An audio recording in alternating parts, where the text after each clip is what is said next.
नमस्कार दोस्तों, आपका बहुत बहुत स्वागत है हमारे YouTube चैनल पर। आज हम आपको बताएंगे कि ठेकेदार को हम क्या रेट दें अगर हम घर बनवा रहे हैं तो। Contractor rate for house construction मतलब अगर हम घर बनवाने का सोच रहे हैं इस साल में, तो घर बनवाने में हमें क्या क्या खर्चा लगेगा और कितना खर्चा देना चाहिए ठेकेदार को, और ठेकेदार क्या क्या काम करेगा। तो उससे पहले दोस्तों, हमें अगर ठेकेदार को देना है तो उससे पहले अपने बारे में जानना होगा कि हम घर में क्या क्या काम करवाएंगे।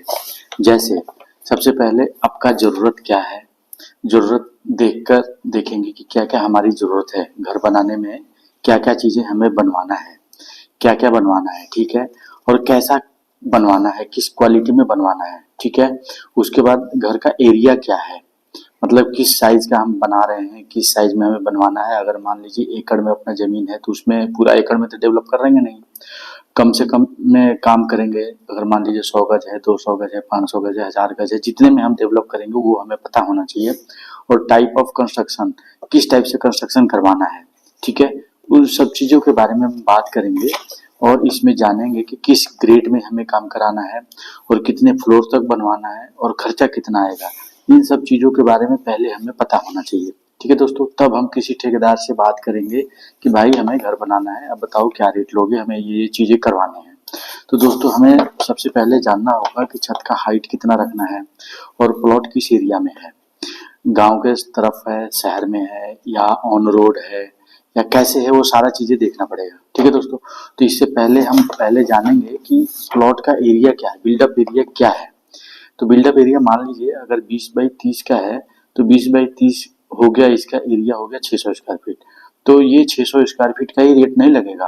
अब हम आपको बताते हैं कि कैसे रेट लगेगा। देखिए, जैसे मान लीजिए, आपको दिखाते हैं। जैसे मान लीजिए ये आपका, अगर प्लान में हम देखेंगे, अगर हम प्लान देखें, प्लान में अगर आपका प्लॉट ऐसे है, ठीक है, ये वाला प्लॉट है, ये वाला प्लॉट है, इसको हमें डेवलप करना है। तो ये प्लॉट आपका ये है, अगर मान लो पूरा प्लॉट बाहर का है तो हमें छोटा ही बनाना है। अगर हमें तो इस वाले को डेवलप करना है, ये आपका रोड है, तो ये आपका ये वाला एरिया होगा। अगर मान लीजिए 30 फीट ये है और 20 फीट ये है, तो 30 फीट ये भी हुआ और 20 फीट ये भी हुआ, ठीक है। तो इसका प्लॉट का एरिया निकालने के लिए आपको बता दिया मैंने। ये प्लॉट का एरिया निकालने के लिए आपका 20 गुना 30 कर देंगे, 600 स्क्वायर फीट हो गया। लेकिन ये इतना ही नहीं लगेगा। अगर मान लीजिए आपका, अब ये तो प्लॉट प्लान में देख लिया, अब हम एलिवेशन में देखेंगे, एलिवेशन देखेंगे या सेक्शन देखेंगे तो आपको क्लियर हो जाएगा। देखिए, एलिवेशन सेक्शन में क्या है कि जैसे मान लीजिए ये रोड है, ठीक है, ये रोड है, तो यहाँ से पहला छत डला, यहाँ पे मान लीजिए छत डला, यहाँ पे ये घर है, ये आपका दरवाजा है, तो ये आपका विंडो मान लीजिए हो जाएगा। तो ये छत डलेगा तो छत का छज्जा भी निकलेगा बाहर की तरफ। तो मान लीजिए छज्जा निकाल रहे हैं 2 फीट 3 फीट जो भी निकालेंगे, 2 फीट 3 फीट 4 फीट जितना निकालते हैं लोग, आप जितना निकालेंगे उसके हिसाब से ये निकल गया छज्जा, ठीक है। यहाँ पे अगर छज्जा इधर भी निकालना तो इधर भी निकल जाएगा। गांव तरफ बना रहे हैं तो इधर भी छज्जा निकलेगा, शहर में बना रहे हैं तो एक तरफ निकलेगा। आप जगह अगर छोड़ेंगे तो आपके चारों तरफ निकल जाएगा। तो एक तो ये हो गया छज्जा। तो उसके बाद इसके फर्स्ट फ्लोर पे हम अगर डालेंगे ये छत, तो इस पे भी छज्जा निकलेगा, ठीक है। तो ये भी एक एरिया हो गया। और मान लीजिए इसके ऊपर भी अगर बना रहे हैं हम, इसके ऊपर भी अगर छज्जा निकलेगा तो ये भी छज्जा हो गया। तो आपका जो एरिया निकलेगा, तो आपका 30 बाई 20 का प्लॉट है तो ये छज्जा निकल गया। तो ये मान लीजिए आपका, ये आपको समझा देते हैं प्रॉपर तरीके से, ये 30 फीट है, ये 20 फीट है, ठीक है। अगर आपने छज्जा ये निकाल लिया, ये छज्जा निकाल लिया 3 फीट, ये 3 फीट निकाल लिया, तो ये 30 प्लस 3 हो जाएगा। इसका मतलब ये 33 फीट हो गया। ये 30 और 3 33 फीट हो गया इधर, 33 फीट इधर हो गया। तब इसका कैलकुलेशन निकलेगा 33 गुना आपका 20, तो ये हो जाएगा 3 दूना 6, 3 दूना 6, ये 660 स्क्वायर फीट हो गया आपका। स्क्वायर फीट हो गया एक फ्लोर का। ये एक फ्लोर का आपका 660 स्क्वायर फीट हुआ। तो आपका कितने फ्लोर डले, 1 2 3, 3 डले। तो इसका साइज जो हो जाएगा आपका 660 गुना 3।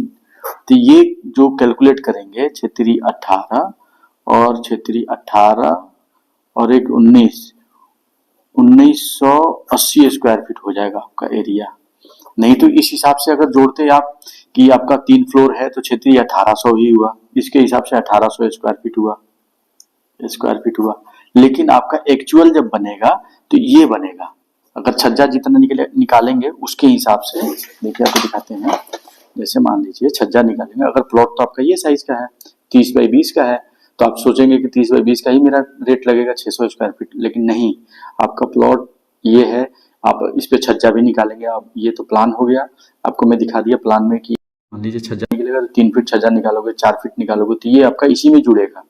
अगर आप इसमें साइड एलिवेशन और सेक्शन में देखेंगे तो देखिए ये छज्जा निकल गया, ये छज्जा निकल गया, ये छज्जा निकल गया, बालकनी निकल गया, तो ये बालकनी भी एरिया जोड़ा जाएगा, ये बिल्डअप एरिया में ही आएगा, ये आपका बिल्डअप एरिया में आएगा। तो इसका निकालेंगे तो 30 प्लस 3 33 स्क्वायर फीट हो गया, तो 33 गुना 20 करना पड़ेगा, 33 गुना 20 660 स्क्वायर फीट हो गया। यहाँ आ रहा था 600 स्क्वायर फीट, तो हो गया कंफ्यूजन, आप ये जोड़ के चलते, ये हारा एक्चुअल में, तो यहाँ कंफ्यूजन हो गया। तो इसीलिए आपको क्लियर होना चाहिए कि आप क्या साइज बनाना चाह रहे हैं। ठीक है दोस्तों, तो ये तो क्लियर हो गया आपको कि इतने में अपना बनेगा। और हाँ, बनाने से पहले आपको प्लान बनवा लेना चाहिए, ड्राइंग बनवा लेना चाहिए कि आपको कौन सा जगह कहाँ आएगा, आपका रूम किधर होगा, बेडरूम किधर होगा, आपका ड्राइंग रूम किधर होगा, आपका किचन किधर होगा, आपका टॉयलेट किधर होगा, आपका बालकनी किस फेस में निकल रहा है, रोड साइड है, बाहर साइड है, चारों तरफ है, वो देखना होगा। और आपका पार्किंग देखना होगा, पार्किंग रखना है नहीं रखना है, ये सारी चीजें आप ड्राइंग अगर बनवाएंगे तो उसमें क्लियर हो जाता है। अगर ड्राइंग बनवाएंगे तो उसमें सारा क्लियर हो जाता है, कहाँ कहाँ क्या क्या देना है। तो ये सब चीजें आपको ठेकेदार को काम देने से पहले, ये जैसे है, ठेकेदार को रेट देने और काम देने से पहले, मतलब घर बनवाने से पहले आपको ये सब चीजों के बारे में पता होना चाहिए कि मेरे घर में क्या क्या चीजें बन रही हैं। ये रूम बनाना है, बेडरूम बनाना है, ड्राइंग रूम बनेगा, किचन बनेगा, टॉयलेट बनेगा, पार्किंग बनेगा, ये सारी चीजें, एलिवेशन कैसा बनेगा, ये सारी चीजें हमें पता होना चाहिए और किस साइज में हमें बिल्डअप हो रहा है। तो अगर मान लीजिए ये साइज बन रहा है, जो भी रेट ठेकेदार लेगा तो उसके हिसाब से आपका कैलकुलेशन होना चाहिए कि आपके पास कितना खर्चा लग रहा है। अगर मान लीजिए ठेकेदार ने बता दिया 20 लाख रुपए लग रहा है, तो 20 लाख का बजट आपके पास होना चाहिए। अगर ठेकेदार बोल रहा है 30 लाख रुपए के जा रहा है तो 30 लाख का बजट होना चाहिए। अगर आपने ठेकेदार से बात कर लिया 50 लाख का बजट जा रहा है और आपने सोच के रखा है कि मेरा 20 लाख में बनना चाहिए, तो ये हो गया कंफ्यूजन, काम रुक जाएगा। इसीलिए उससे पहले आपको सारा क्लियर होना चाहिए कि किस साइज में हम बनवा रहे हैं, क्या बिल्डअप एरिया है, क्या अपना ड्राइंग है, और क्या हमें क्या क्या चाहिए और क्या हाइट रखना है, छत का हाइट कितना रखना है, उसके हिसाब से भी रेट आपका बढ़ जाता है। हाइट बढ़ाएंगे तो ये ईंटों की चिनाई जो होगी वो बढ़ जाएगा, कॉलम का साइज बढ़ जाएगा, मतलब हर चीज बढ़ जाएगा ये। तो इसीलिए आपको सब कुछ पता होना चाहिए दोस्तों। अब हम बात करते हैं कि ये कैसे आपका क्या रेट लगेगा और कैसे क्या होगा, इसके बारे में बताते हैं आपको कि ठेकेदार को, अगर ये सब चीजें क्लियर हो गया तो अब ठेकेदार को रेट हमें देना है, ठेकेदार से बात करना है, तो ठेकेदार को हम क्या रेट देंगे तो उसके बारे में बात करेंगे हम। अगर हम कॉन्ट्रैक्टर से बात कर रहे हैं ठेका देने के लिए ठेकेदार को, तो उसमें हमें बात करना होगा, इसमें 3 तरीके का ग्रेड से काम होता है, ग्रेड वाइज काम किया जाता है घर में। तो ग्रेड एबीसी के नाम से डिफाइंड है, एबीसी। तो मान लीजिए अगर हम ए ग्रेड में काम कराएंगे तो टॉप क्लास क्वालिटी का काम होगा ए ग्रेड में, ठीक है। अगर हम ठेकेदार से काम कराते हैं तो उसमें ग्रेड वाइज है, किस ग्रेड में हमें काम कराना है, जो हमारा बिल्डअप एरिया है, जो भी अपना कंस्ट्रक्शन कराना है, उसमें ग्रेड वाइज काम होगा। तो grade A, grade B, grade C, तो इन तीनों में होता क्या है, तो ग्रेड ए में टॉप क्लास की क्वालिटी का काम होता है, ठीक है। बी ग्रेड में मीडियम क्वालिटी का कंस्ट्रक्शन काम होता है, कंस्ट्रक्शन का जो काम होगा वो मीडियम ग्रेड में होगा, मतलब मीडियम मटेरियल, जैसे मान लीजिए ये तो हो गया ब्रांडेड, ये हो गया मीडियम, और ये हो गया लो क्वालिटी मटेरियल। जैसे मैं आपको एग्जांपल देके बता देता हूँ कि जैसे मान लीजिए कोई आप पत्थर लगा रहे हैं, कजारिया का नंबर 1 पत्थर लगाएंगे तो ये टॉप क्लास का हो जाएगा। अगर आप किसी और ब्रांड का उससे लोकल में लगाएंगे तो ये आपका मीडियम ग्रेड में हो जाएगा, वो कजारिया का नहीं होगा लेकिन वो भी एक नॉर्मल कैटेगरी का होगा, तो वो आपका इस क्वालिटी में आ जाएगा, ठीक है, ये मीडियम क्लास का।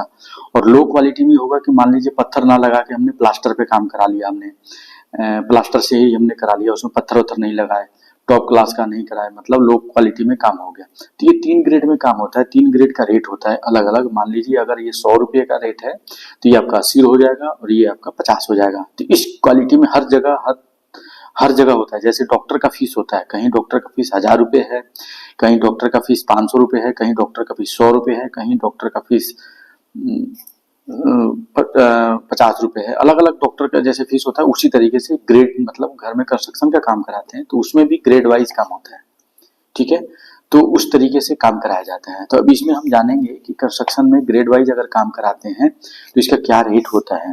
तो देखिए, इसमें अगर रेट के बारे में बात तो अभी नहीं, अभी हम कंस्ट्रक्शन टाइप के बारे में बात करेंगे। तो कंस्ट्रक्शन दो तरीके से कराया जाता है, एक तो लेबर रेट पे कराया जाता है और एक विथ मटेरियल कराया जाता है। तो इसमें क्या है, लेबर रेट में क्या होगा कि लेबर रेट में सारा मटेरियल, जो भी मटेरियल आप लगाएंगे, सीमेंट हो गया, डस्ट हो गया, रोड़ी हो गया, ईंट हो गया, जो जो मटेरियल लगेगा सारा आप देंगे और केवल कॉन्ट्रैक्टर को आप केवल लेबर देगा कॉन्ट्रैक्टर आपको। तो वो हो गया लेबर रेट कॉन्ट्रैक्टर, ठीक है।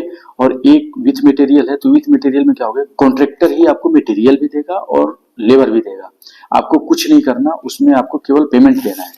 इसमें क्या है, इसमें केवल आपको पेमेंट देना है, पेमेंट देना है बस, और कुछ नहीं करना।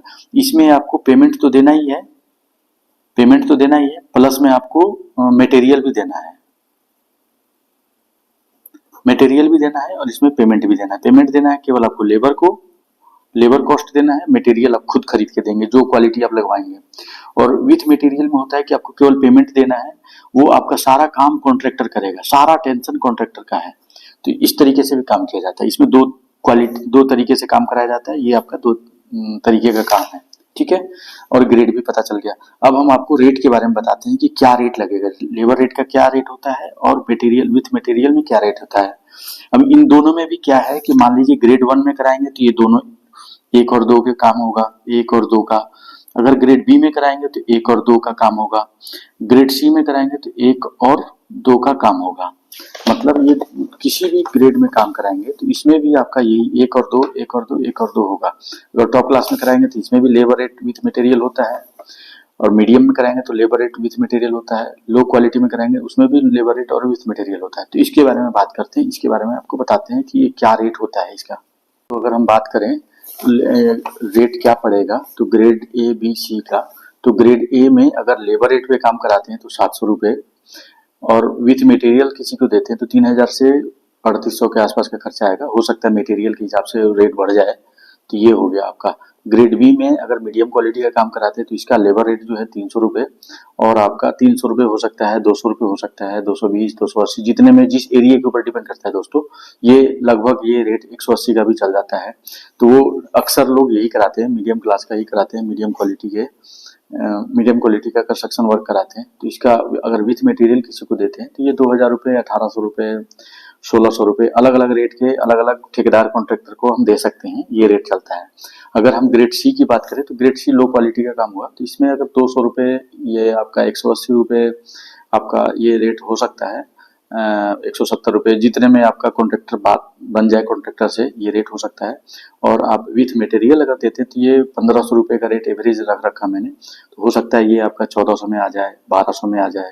तो एक क्वालिटी के हिसाब से काम होता है, किस क्वालिटी का काम करा रहे हैं उस क्वालिटी से आपका पैसे लगेंगे। तो आपका कैलकुलेशन इसी हिसाब से निकल जाएगा। आपके फ्लोर वाइज निकालने का बता दिया मैंने कि मान लीजिए जो आपका साइज बनेगा उस हिसाब से जो रेट तय हो रहा है। तो मान लीजिए 200 रुपये का रेट तय किया आपने, 200 रुपये का तय किया, तो वो अपना जो एरिया बनेगा ये वाला, इसके हिसाब से जो एरिया बनेगा छत्ते छज्जा के हिसाब से, तो वो रेट एरिया मान लीजिए ये बना तो इसके हिसाब से उसका कैलकुलेशन इनटू कर देंगे तो वो रेट हो जाएगा आपका। इस तरीके से ही रेट निकालते हैं दोस्तों। अब आपको एक चीज़ और बता दें कि मान लीजिए कंस्ट्रक्शन अगर कराते हैं 100% जो खर्चा लगता है 100%, तो मान लीजिए 100 रुपये आपका खर्चा लगा पूरे बिल्डिंग बनाने में, बिल्डिंग कॉस्ट लगा अगर कंस्ट्रक्शन के साथ, तो इसमें कंस्ट्रक्शन कॉस्ट जो होता है, जो आपका कंस्ट्रक्शन कॉस्ट लेबर का जो होता है, लेबर का कंस्ट्रक्शन कॉस्ट होता है वो 30% होता है, ठीक है। और बाकी आपका मटेरियल का लगता है। मटेरियल जो लगेगा, मटेरियल जैसे सीमेंट, बालू, डस्ट, रोड़ी, ये सब चीज़ें जो जो लगेंगे, सरिया वरिया जो भी लगेंगे, वो आपको 70% लग जाता है। अगर मान लीजिए 100 रुपये का है आपका, 100 रुपये मान लीजिए, 1 लाख मान लीजिए, 10 लाख मान लीजिए, जो भी मानेंगे, 10 लाख ही मान लीजिए। 10 लाख अगर लगा खर्चा तो उसमें से 3 लाख रुपए आपका ले लेगा लेबर का खर्चा हो जाता है, ठीक है। और उसमें 7 लाख रुपए का आपका मटेरियल लग जाएगा। तो ये लगभग एवरेज निकल के चलता है। अगर जितने आपका बिल्डअप एरिया है उसके हिसाब से आप कैलकुलेट कर लेंगे, जिस ग्रेड में आप काम कराएंगे उतना कॉस्ट, उसके हिसाब से आप लगभग माइंड सेट कर लेंगे कि इतना मेरा खर्चा लेबर में लग जाएगा, इतना मेरा खर्चा मटेरियल में लग जाएगा। तो मुझे आशा है दोस्तों आपको पता चल गया होगा कि ये आप कैसे काम कराएंगे, किसी कॉन्ट्रैक्टर को कॉन्ट्रैक्ट देंगे तो क्या क्या चीजें आपकी जरूरत होगी, क्या क्या रिक्वायरमेंट होगी और कैसे आपने उससे डील करना है। तो मिलते हैं दोस्तों अगले वीडियो में, तब तक के लिए थैंक यू फॉर वॉचिंग दोस्तों, थैंक यू।